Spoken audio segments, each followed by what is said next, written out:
పదవి ఏదో వచ్చిందని చెప్పి ఘనకార్యంగా చెప్పుకుంటా ఉన్నారు. పాలకొండలో 20 ఉంటే 17 వైఎస్ఆర్ కాంగ్రెస్ పార్టీ, 3 టీడీపీ. అక్కడేమో వైఎస్ఆర్ కాంగ్రెస్ పార్టీ వాళ్ళు ఎవరిని కూడా వీళ్ళు ఒక్కరిని కూడా లాగలేకపోయారు. సో వెంటనే ఏం చేశారు? Post phone. తుని 30 ఉంటే 30కి 30 వైఎస్ఆర్సీపీ. తెలుగుదేశం పార్టీకి ఒక్కడు కూడా లేడు. ఆడ కూడా ఉద్రిక్తత పరిస్థితుల మధ్య ఎలక్షన్ పోస్ట్ పోన్ అంట. పిడుగురాల మున్సిపాలిటీ 33కి 33 వైఎస్ఆర్సీపీని, ఈడ కూడా ఎలక్షన్ పోస్ట్ పోన్. నూజవీడు మున్సిపాలిటీ 25, 32 ఉంటే 25 వైఎస్ఆర్సీపీ, 7 టీడీపీ. బుచ్చిరెడ్డిపాలెం 20 ఉంటే వైఎస్ఆర్సీపీకి 18, టీడీపీకి 2. నందిగా మున్సిపాలిటీ 20 ఉంటే వైఎస్ఆర్సీపీకి 13, టీడీపీకి 6. చివరికి గుంటూరులో కూడా 57లో 46 వైఎస్ఆర్సీపీ, టీడీపీకి 9, ఆ కూటమికి 2.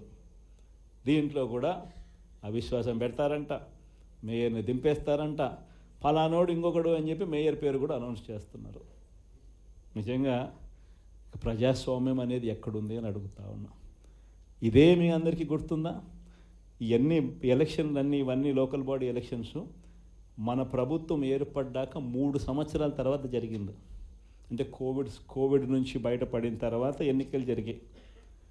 ప్రజలు అటువంటి ఎన్నికల్లో వైఎస్ఆర్ కాంగ్రెస్ పార్టీకి ఇలాంటి నెంబర్లతో ప్రజలు పట్టం కట్టారు. అంత బాగా పరిపాలన చేశాము అని చెప్పి ప్రజలు పట్టం కట్టారు. ఈరోజు మీరు చేస్తూ ఉన్న ఈ తప్పుడు సాంప్రదాయం ఎంత దారుణమైన తప్పుడు సాంప్రదాయం అంటే, రేపొద్దున ఎవడన్నా ఎన్నిక కాండి, ప్రభుత్వంలో ఉన్న వాళ్ళు రేపొద్దున ఇదే పద్ధతిలో పోలీసులు పెడతారు, కిడ్నాపులు, ఇదే పరిస్థితులు ఎత్తుకొని పోవడాలు, ఇదే పరిస్థితిలో ఎవడన్నా ఏమన్నా గెలుసు, ఏమన్నా జరుగు, ఏమన్నా అయ్యి లాస్ట్కి ఏమో చైర్మన్లు ఏమో అధికారంలో ఉన్న పార్టీ వాళ్ళు చైర్మన్లు. ఇదే ప్రజాస్వామ్యం? ఇదే మనకు కావాల్సిన ప్రజాస్వామ్యం? అందరూ కూడా ఆలోచన చేయాలి. ఇలాంటి రాజ్యం పోవాలి, ప్రజాస్వామ్యం నిలబడాలి, మనలో వ్యక్తిత్వం అనేది పైకి రావాలి, విలువలు, విశ్వసనీయతతో కూడిన రాజకీయాలు మళ్ళీ ఎదగాలి. ఫలానోడు మా నాయకుడు, చెప్పిన ప్రతి మాట నెరవేర్చాడు, ఇతనే మా నాయకుడు అని చెప్పుకునే విధంగా, ప్రజలు గొప్పగా చెప్పుకునే విధంగా నాయకత్వం రావాలి. కార్యకర్త కాలర్ ఎగరేసి చెప్పుకునే విధంగా నాయకత్వం పెరగాలి, ఎదగాలి. ఇదే వైఎస్ఆర్ కాంగ్రెస్ పార్టీ ఐడియాలజీ. దీనికి కట్టుబడినాం. ప్రజలకు గొప్ప పాలన అందించాం. రాబోయే రోజుల్లో ఈసారి ప్రజలు మన పాలన చూశారు, చంద్రబాబు నాయుడు పాలన చూశారు. మళ్ళీ వైఎస్ఆర్ కాంగ్రెస్ పార్టీ ఒకసారి ఎన్నికైతే ఈసారి మాత్రం వైఎస్ఆర్ కాంగ్రెస్ పార్టీని ప్రజలు పోగొట్టుకోకుండా మరో 30 సంవత్సరాలు కన్సిస్టెంట్గా మళ్ళీ అదే పాలన ఎన్నుకుంటారన్న నమ్మకం, విశ్వాసం నాకున్నాయి. చంద్రబాబు నాయుడు లాంటి వ్యక్తులు అనే మాట, బటన్లు ఏముంది, ముసలాయవిడ కూడా నొక్కుతుంది బటన్లు అని చెప్పి ఇదే మాట చంద్రబాబు నాయుడు అన్నాడు. మరి ఇదే చంద్రబాబు నాయుడు ఎందుకు బటన్లు నొక్కలేకపోతా ఉన్నాడు అని చెప్పి ఇదే చంద్రబాబు నాయుడిని ఈరోజు గ్రామంలో ఉన్న ప్రతి ఇంట్లో ఉన్న వ్యక్తులు కూడా ఈరోజు అడుగుతూ ఉన్నారు. మరి ఈరోజు ఏమంటా ఉన్నాడు? ఎంత మొహమాటం లేకుండా, ఎంత నిస్సిగ్గుగా ఏమంటా ఉన్నాడు? రహస్యం ఏదైనా ఉంటే చెవిలో చెప్పు అంటాడు. ఇంకా ఏమంటాడు? బటన్లు నొక్కిన జగన్ను పంపించినారు ప్రజలు, బటన్లు నొక్కిన కేజ్రీవాల్ను పంపించినారు, బటన్ల టైం అయిపోయింది అంటున్నాడు.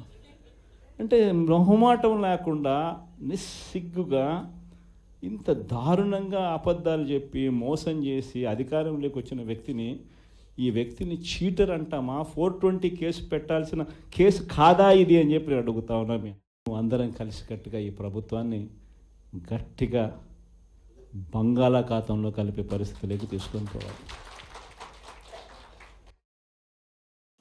ఎన్నికలు అయిపోయాయి.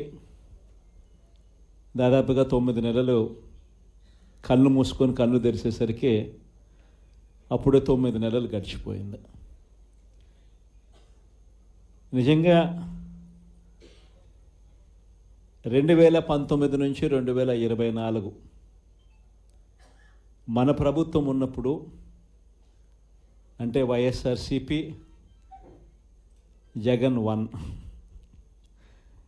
పరిపాలన ఉన్నప్పుడు మనమంతా కూడా ఆ 5 ఏళ్ళు చరిత్రలో ఎప్పుడు చూడని విధంగా, ఇంతకుముందు ఎప్పుడైనా ఇది సాధ్యమేనా అని అనుకునే పరిస్థితి నుంచి కాదు, లేదు, ఇది సాధ్యం అవుతుంది అని చెప్పి చరిత్ర మార్చిన పాలన చూపించగలిగిన పాలన ఎక్కడైనా జరిగింది అని అంటే అది వైఎస్ఆర్ కాంగ్రెస్ పార్టీ పాలనలోనే మాత్రమే జరిగిందని చెప్తాను.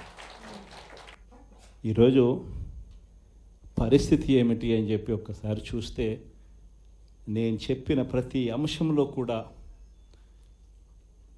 ఒకవైపున సూపర్ 6 గాలికి ఎగిరిపోయింది, సూపర్ 7 గాలికి ఎగిరిపోయింది, ఎన్నికలప్పుడు చెప్పిన మేనిఫెస్టో చెత్తబుట్టలోకి వెళ్ళిపోయింది, ప్రజలకు ఇచ్చిన మాటలు మోసాలుగా తేలిపోయాయి. మరోవైపున వ్యవస్థలన్నీ కూడా, ఇప్పుడు నేను చెప్పిన వ్యవస్థలన్నీ కూడా, విద్య, వైద్యం, వ్యవసాయం, గవర్నెన్స్, అన్ని వ్యవస్థలు కూడా తిరోగమనంలో కనిపిస్తూ ఉన్నాయి. కేవలం ఒకే ఒక వ్యక్తి మారాడు, ముఖ్యమంత్రి. ఒకే ఒక పార్టీ మారింది, వైఎస్ఆర్సీపీ పక్కకు పోయి టీడీపీ వచ్చింది. తేడా అంతే. ప్రతి వ్యవస్థ తిరోగమనం, ప్రజలకు అంతవరకు అందుతూ ఉన్న ప్రతి పథకం రద్దు, వీళ్ళు చేస్తామన్న ప్రతి పథకము మోసం, అబద్ధం. కేవలం 9 నెలల కాలంలోనే ఇవన్నీ మన కళ్ళ ఎదుటే ఇవాళ కనిపిస్తూ ఉన్న పరిస్థితులు. నేను అందుకనే చెప్తా ఉన్నా, ఈరోజు ఓడిపోయినా కూడా చెప్తా ఉన్నా, మనకి ఇంతకుముందు 50% ఓట్ షేర్ వచ్చింది. ప్రజాస్వామ్యం నిలబడాలి. ఈ ఎన్నికలు అయిపోయేసరికి మన ఓట్ షేర్ 40%. ఒక 10% ఓట్ షేర్ మనకు రావాల్సింది రాకుండా పోయింది. కారణం, ఆ రోజు కేవలం మీ జగన్ అబద్ధాలు చెప్పలేకపోయాడు, అదొక్కటే కారణం.